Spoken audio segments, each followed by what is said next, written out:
예수님을 따라갔던 사람들 중에는 참으로 다양한 사람들이 있었습니다. 제사장이나 바리새인, 귀족과 같은 그 당시 사회 고위층들도 예수님을 따랐을 뿐만 아니라 노예나 여인과 같이 그 당시에는 거의 사람 취급도 받지 않던 사람들도 예수님을 따랐습니다.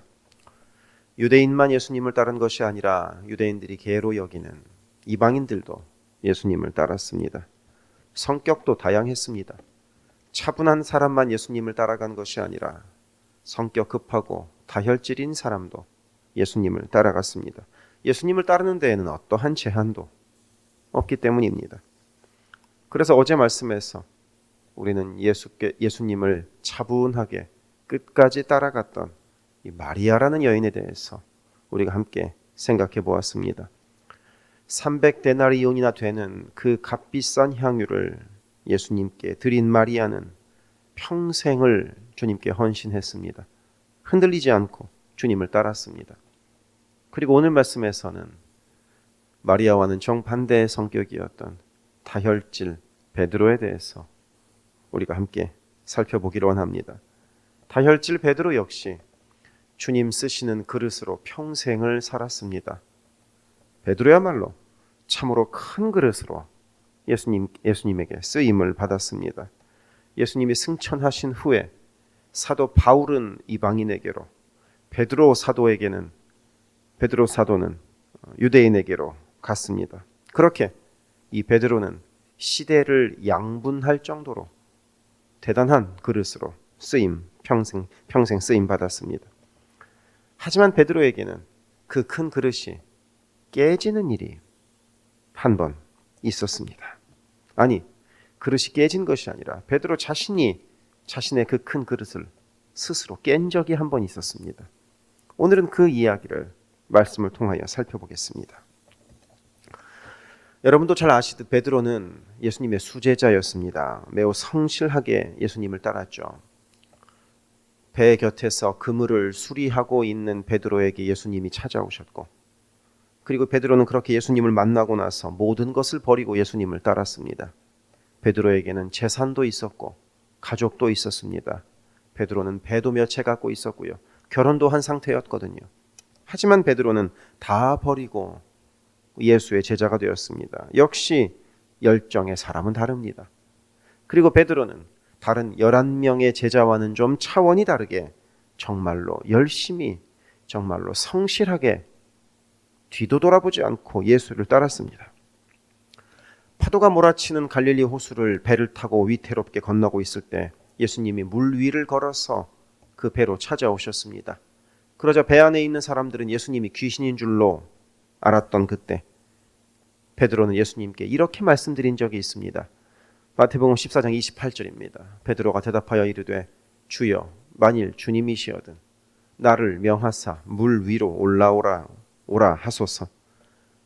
그리고 예수님이 오라라고 말씀하시자 베드로는 물 위를 걸어서 예수님께로 갔습니다. 물론 갑자기 넘실대는 파도에 두려움이 생겨서 물에 빠지기는 했지만 베드로는 인류 최초로, 아니 인류 역사상 유일하게 물 위를 믿음으로 걸은 사람입니다. 그만큼 베드로는 열정적으로 그리고 순수하게 예수님을 따랐습니다. 그래서 베드로는 이 마태복음 26장 33절에서 예수님께 이렇게 말씀드리기도 했습니다. 모두 주를 버릴지라도 나는 결코 버리지 않겠나이다. 베드로는 이렇게 나는 끝까지 스승님을 따르겠다고 호언장담했습니다. 하지만 이 말을 한 지 채 하루도 지나지 않아서 위기가 찾아왔습니다. 군인들이 예수님을 체포하려고 찾아온 것이었습니다. 검과 몽치를 들고 예수님을 힘으로 제압하려고 군인들이 예수님께로 오자 베드로는 자신의 힘으로라도 예수님을 지키고 싶었습니다. 그렇게 무력을 사용해서라도 스승님을 지키는 것이 자신의 할 일이라고 베드로는 생각했던 모양입니다. 그래서 베드로는 칼을 빼서 군인들과 함께 왔던 대제사장의 종의 귀를 쳐서 그 귀를 잘라냈습니다. 하지만 예수님은 결코 그렇게 힘과 칼로 이 세상을 다스리실 마음이 없으셨기 때문에 그 귀를 다시 붙여주시면서 마태복음 26장 52절에서 예수께서 베드로에게 이렇게 말씀하십니다. 내 칼을 도로 칼집에 꽂으라. 칼을 가지는 자는 다 칼로 망하느니라. 예수님은 칼로 다스리는 왕이 아니라 평화로 다스리는 왕이 되고자 하셨던 것입니다. 그리고 베드로는 예수님이 이렇게 말씀하시자 더 이상 자기도 어찌할 수 없는 상황이 되어버린 것입니다. 그러자 자신도 이렇게 이제 위험에 처하자 도망갑니다. 나는 결코 주를 버리지 않겠다고 호언장담했지만 위기가 닥치자, 나도 잡힐 수 있을 만한 상황이 닥치자 도망갑니다. 그런데 그렇게 도망갔다고 하여 베드로가 그렇게 멀리 도망갈 수도 없습니다. 멀리 도망가기에는 지금까지 3년간 열심히 쫓아왔던 주님에 대해서 양심에 찔렸던 거죠. 그래서 누가복음 22장 54절은 이렇게 기록하고 있습니다. 예수를 잡아 끌고 대제사장의 집으로 들어갈새 베드로가 멀찍이 따라가니라. 가까이 가기에는 나도 같이 잡힐까 겁나고 안 따라갈 수도 없으니 멀찍이 베드로가 예수님을 따라갑니다. 그리고 거기에서 그치지 않습니다. 베드로는 예수님께서 잡혀 들어가신 이 대제사장의 집 안뜰까지 멀찍이 따라갑니다. 그리고 그 자리에서 베드로는 다른 사람들이 너도 예수와 한패냐고 묻자 나는 예수를 모른다고 부인합니다. 그것도 3번씩이나 부인합니다. 심지어 3번째 부인할 때는 이렇게까지 합니다. 마가복음 14장 71절입니다. 그러나 베드로가 저주하며 맹세하되 나는 너희가 말하는 이 사람을 알지 못하노라. 여기서 저주라는 단어가 쓰였다는 것은 이때 베드로가 욕지거리쯤은 했다는 뜻입니다. 그 정도로 베드로는 나 하나 살고자, 나 하나 안 잡히고자 예수님을 부인했던 겁니다. 베드로, 지금까지 예수를 열정적으로 섬겨왔던, 열심히 따라갔던, 그렇게 예수께서 쓰고자 하시는 그릇이 이 한순간에 깨져버린 겁니다. 그러면 예수님은 이렇게 베드로가 예수님을 부인하면서 저주하면서까지 부인할 때, 그렇게 베드로의 그릇이 깨지고 있을 때 바로 그것을 예수님은 아셨을까요? 예수님은 본인이 잡혀서 대제사장의 집으로 끌려가서 신문 받으시는 그 상황에서도 베드로가 멀찍이 따라오고 있음을 아셨습니다. 그리고 하필 베드로가 예수를 저주하면서 부인하던 그 순간에 예수님과 베드로가 눈이 마주쳤습니다. 하필 그때 말입니다. 누가복음 22장 61절 62절은 이렇게 기록되어 있습니다. 주께서 돌이켜 베드로를 보시니 베드로가 주의 말씀 곧 오늘 닭 울기 전에 네가 3번 나를 부인하리라 하심이 생각나서 밖에 나가서 심히 통곡하니라. 베드로는 예수님과 눈이 마주치자 예수님이 하셨던 말씀이 생각났습니다. 그리고 그제서야 자신이 지금 무슨 짓을 한 것인지 자각을 했던 모양입니다. 나 하나 살자고 스승을 저주하면서까지 부인하다니, 그토록 주님을 사랑했는데, 그토록 열심히 주님을 따랐는데 내가 지금 왜 이렇게 됐는가? 어쩜 이렇게 내가 이토록 비겁하단 말인가? 하는 마음이 들었고, 그와 함께 베드로는 주님을 뵐 면목이 없었습니다. 무슨 자신감으로, 무슨 뻔뻔함으로 주님과 눈을 마주칠 수 있단 말입니까? 그래서 베드로는 그 밤에 그 자리를 뛰쳐나와서 길로 나갑니다. 그런데 갈 데가 없습니다. 제자들은 모두 다 뿔뿔이 흩어졌습니다. 예수를 따른다고 하던 그 수많은 사람들은 아침 안개처럼 순식간에 사라져버렸습니다. 그러면 이제 어찌한단 말입니까? 이제 선생님 예수는 죽을 텐데, 그러면 나에게도 이제 칼끝이 다가올 텐데, 그러면 이제 어찌한단 말입니까? 그래도 베드로는 어떻게든 예루살렘에서 제자들을 찾아서 제자들과 함께 거하다가 예수님의 십자가와 예수님의 부활 소식까지 알게 됩니다. 이제 그 이후에 있었던 사건이 오늘 말씀의 이야기입니다. 베드로는 그렇게 예수님의 부활을 알게 되었지만 다시 물고기 잡는 업으로 살아가기 위하여 갈릴리로 돌아갑니다. 다시 생업을 하기로 한 것입니다. 예루살렘에서 갈릴리까지는 걸어서 대략 한 일주일쯤 가야 합니다. 그 먼 길을 베드로는 터벅터벅 걸어서 집으로 돌아갔습니다. 물론 가족들은 베드로를 반겼겠지만 베드로는 할 말이 없었을 겁니다. 마치 하룻밤의 꿈과 같이 3년의 시간이 흘렀고 이제 현실로 돌아온 것 같은 그런 기분이었겠죠. 그렇게 베드로가 업으로 다시 돌아왔을 때 예수께서 베드로를 찾아오셨습니다. 베드로는 예수님이신 줄도 몰랐습니다.